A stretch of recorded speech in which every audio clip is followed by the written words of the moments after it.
অল্প সময়ের মধ্যে নতুন সংবিধান প্রণয়ন সম্ভব নয়। ঐক্যমত্যের ভিত্তিতে কিছু মৌলিক সংস্কার করা যাবে বলে মন্তব্য করেছেন আইন উপদেষ্টা ডক্টর আসিফ নজরুল। আর বিএনপির স্থায়ী কমিটির সদস্য সালাউদ্দিন আহমেদ বলেন, সংবিধান সংশোধনের বিষয়টি জনগণের প্রতিনিধিদের উপর ছেড়ে দেওয়া উচিত। নাগরিক কোয়ালিশন আয়োজিত এই আলোচনা সভায় প্রধানমন্ত্রীর ক্ষমতা খর্ব, গণপরিষদ তৈরি, বিচার বিভাগের স্বাধীনতা ও সংবিধান সংস্কারের দাবি জানান বিশিষ্ট নাগরিকরা। আতিকা রহমানের রিপোর্ট। সংবিধান সংস্কারে নাগরিক জোটের 7 প্রস্তাব বিষয়ে আলোচনার আয়োজন করে নাগরিক কোয়ালিশন। রাজধানীর আন্তর্জাতিক মাতৃভাষা ইনস্টিটিউটে আলোচনা সভায় যোগ দিয়ে আইন উপদেষ্টা বলেন, তড়িঘড়ি করে নতুন সংবিধান করা সম্ভব নয়। প্রধানমন্ত্রী ও প্রধান বিচারপতির ক্ষমতা কমানো উচিত বলেও মন্তব্য তার। নতুন সংবিধান প্রণয়ন হতে আমাদের পার্শ্ববর্তী দেশে এমন উদাহরণ আছে 8-9 বছর লেগেছে। নতুন সংবিধান প্রণয়ন হতে বহুদিন লাগতে পারে। নতুন সংবিধান প্রণীত না হওয়া পর্যন্ত বর্তমান যে সংসদ থাকবে সে 72 সংবিধানের প্রয়োজনীয় অ্যামেন্ডমেন্টগুলো করে ফেলবে। বিএনপি নেতা সালাউদ্দিন আহমেদ বলেন, আওয়ামী লীগের কার্যক্রম নিষিদ্ধ করে সরকার ঐতিহাসিক সিদ্ধান্ত নিয়েছে। ভবিষ্যতে উচ্চকক্ষ প্রতিষ্ঠিত হলে জবাবদিহিতা নিশ্চিত হবে।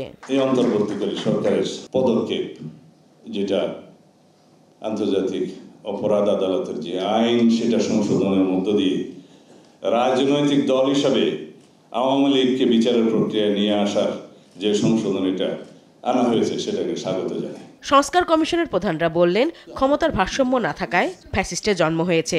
স্বৈরাচারের পুনরাবৃত্তি ঠেকাতে সংবিধানে মৌলিক পরিবর্তন প্রয়োজন। নন বাইন্ডিং কমিটমেন্টের ব্যাপারে জনগণের আস্থা নেই। তার সবচেয়ে বড় কারণ হচ্ছে এই যে 1990 সালে এইরকম একটি লিখিত চুক্তিও শেষ পর্যন্ত রাজনৈতিক দলগুলি মানেন। With due respect to political parties, রাজনৈতিক দলগুলির সাথে আমি প্রত্যেক দিন আমাদেরকে কথাবার্তা বলতে হচ্ছে। আমরা বলবো অবশ্যই, কারণ দেশ রাজনৈতিক দলগুলি চালাবে।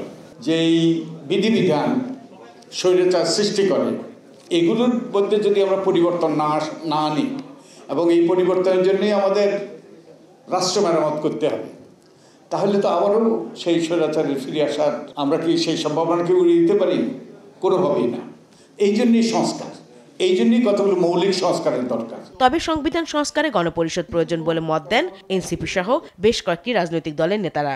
আমরা যদি নতুন সংবিধান তৈরি করতে না পারি, তাহলে আসলে এটাকে আর নতুন বাংলাদেশ বলার প্রয়োজন নেই। নির্বাচনে যাওয়ার আগে অবশ্যই মৌলিক সংস্কারের যে রূপরেখা, সেটি আমাদের সামনে স্পষ্ট করতে হবে। আওয়ামী লীগ নিষিদ্ধের মাধ্যমে বিচার কার্যক্রমে আমরা একটা অংশ এগিয়ে গিয়েছি, এবং বিচারের রোডম্যাপটা যদি আমাদের সামনে সুস্পষ্ট হয়, যেটা কতদিনের মাধ্যমে সম্পন্ন হবে, সেটা জনগণের ভিতরে আস্থা তৈরি করবে।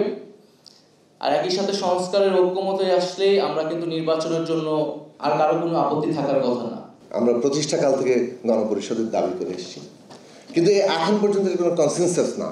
কনসেনসাস হচ্ছে সংস্কারের প্রশ্নে, মৌলিক সংস্কারের প্রশ্নে, যেটা নিয়ে জাতীয় ঐক্যমত্য কমিশন কাজ করছে। সভায় বিশিষ্ট নাগরিকরা জুলাই সনদ, সংসদে উচ্চকক্ষ প্রতিষ্ঠা, সাংবিধানিক পদে নিয়োগ ও তত্ত্বাবধায়ক সরকারের বিষয়ে একমত পোষণ করেন।